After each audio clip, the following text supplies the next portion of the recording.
Shalom saudara yang dikasihi Tuhan Yesus Kristus, selamat pagi, salam sejahtera buat saudara semua dimanapun saudara berada. Damai dan sukacita oleh Roh Kudus melimpah senantiasa dalam hati dan kehidupan saudara semua.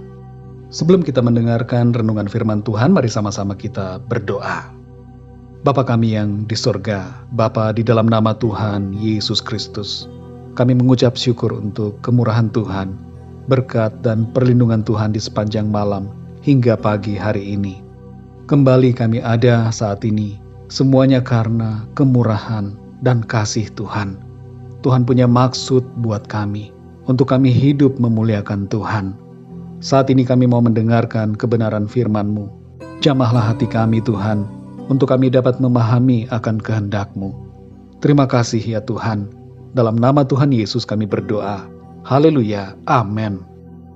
Saudara yang dikasih Tuhan, ayat renungan kita pada saat ini dimulai dengan Matius 24 ayat yang ke-30. Tertulis demikian.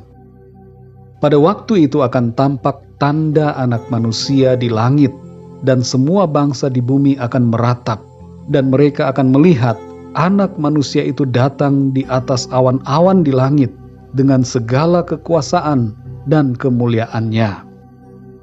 Saudara yang dikasih Tuhan, perkembangan teknologi yang begitu pesat mulai dari abad ke-20 hingga sekarang ini menunjukkan suatu tanda yang jelas sekali berhubungan dengan akhir zaman yang akan mencapai puncaknya pada kedatangan Tuhan Yesus yang kedua kali ke bumi. Banyak orang yang tidak menyangka akan begitu cepatnya kemajuan teknologi yang ada saat ini dalam kurun waktu kurang dari 100 tahun terakhir.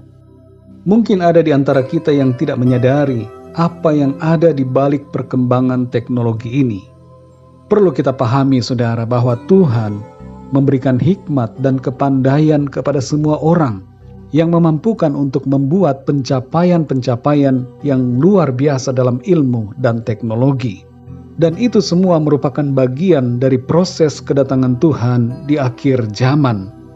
Saudara yang dikasih Tuhan, dalam renungan kali ini kita akan fokus kepada 3 hal yang merupakan tanda akhir zaman yang berhubungan dengan teknologi yang ada di zaman sekarang ini yang perlu kita perhatikan.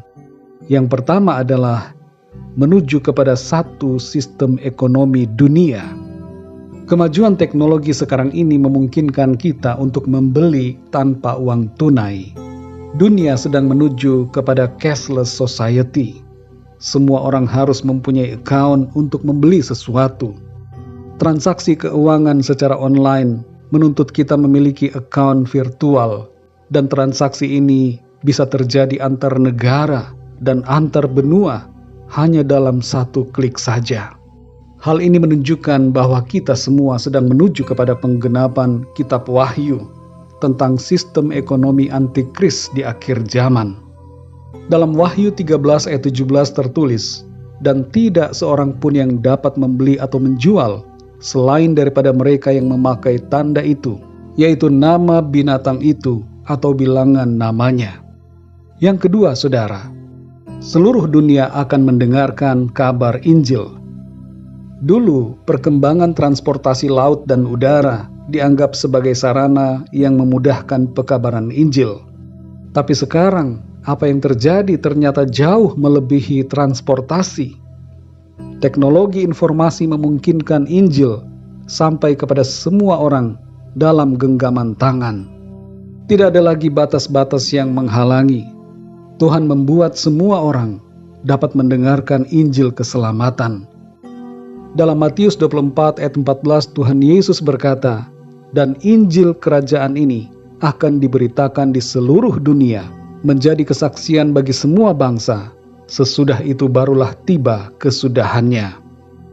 Yang ketiga saudara, semua bangsa akan melihat kedatangan Tuhan Yesus yang kedua kali. Dalam ayat pembuka renungan hari ini, kita membaca dalam Matius 24 ayat 30. Pada waktu itu akan tampak tanda anak manusia di langit, dan semua bangsa di bumi akan meratap, dan mereka akan melihat anak manusia itu datang di atas awan-awan di langit dengan segala kekuasaan dan kemuliaannya. Dulu kita tidak mengerti bagaimana bisa semua bangsa melihat kedatangan Tuhan Yesus di akhir zaman. Tapi sekarang jawabannya sudah tergambarkan. Dengan adanya teknologi informasi, semua orang dapat melakukan live streaming, di mana kejadian di satu tempat dapat dilihat dari seluruh dunia. Saudara yang dikasihi Tuhan, mari kita perhatikan setiap tanda-tanda zaman yang ada, dan selalu bersiap diri menjadi sesuai dengan kehendak Tuhan. Hiduplah seturut dengan firman Tuhan.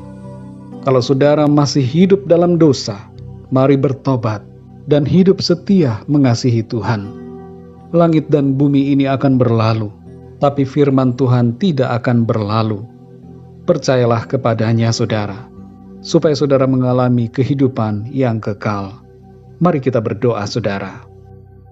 Bapa kami yang di surga, Bapa di dalam nama Tuhan Yesus Kristus, kami mengucap syukur untuk firman-Mu yang sudah kami dengar pada saat ini, yang mengingatkan kepada kami semua, untuk kami selalu bersiap, memperhatikan setiap tanda-tanda zaman, dan hidup setia mengasihi Tuhan, percaya dan beriman selalu kepadamu. Tolong kami ya Tuhan, kuatkan kami selalu, untuk kami senantiasa tetap berada dalam kebenaran-Mu. Kami mau bertobat dari segala dosa dan hidup dalam kebenaran-Mu. Kami mau meninggalkan tabiat-tabiat yang lama dan hidup dipimpin oleh Roh-Mu. Terima kasih ya Tuhan. Kami mengucap syukur untuk firman-Mu yang memberikan kepada kami pengertian, hikmat, untuk kami bersikap bijaksana, mengerti dan memahami setiap keadaan situasi dunia ini. Tanda-tanda zaman begitu nyata. Kedatangan-Mu yang kedua kali ya Tuhan Yesus adalah suatu kepastian. Terima kasih ya Tuhan. Pimpin kami di sepanjang hari ini dalam segala aktivitas kami. Berkati kami dalam pekerjaan, dalam tugas, studi, pelayanan, dan dalam segala aktivitas kami. Biarlah dalam semuanya itu, nama-Mu Tuhan senantiasa kami muliakan. Kami berdoa untuk yang sedang sakit, sembuhkan ya Tuhan. Berikan kekuatan dan kesehatan yang sempurna. Kuatkan yang lemah. Berikan semangat baru kepada yang berputus asa. Dan nyatakanlah pertolongan-Mu ya Tuhan kepada setiap mereka yang sedang mengalami masalah dalam hidupnya. Terima kasih ya Tuhan. Kami percaya pertolongan-Mu nyata dalam hidup kami. Berkat dan damai sejahtera, kasih karunia Tuhan, Tuhan limpahkan senantiasa dalam hidup kami. Terpujilah nama-Mu ya Bapa. Dalam nama Tuhan Yesus Kristus, Tuhan dan Juru Selamat kami berdoa dan mengucap syukur. Haleluya, amin. Puji Tuhan, saudara yang dikasihi Tuhan, saya percaya firman Tuhan menjadi berkat dan kekuatan buat saudara semua, dan Roh Kudus akan menolong saudara untuk lebih lagi memahami kebenaran firman Tuhan. Tuhan Yesus memberkati saudara semua. Sampai jumpa dalam renungan yang berikutnya. Haleluya.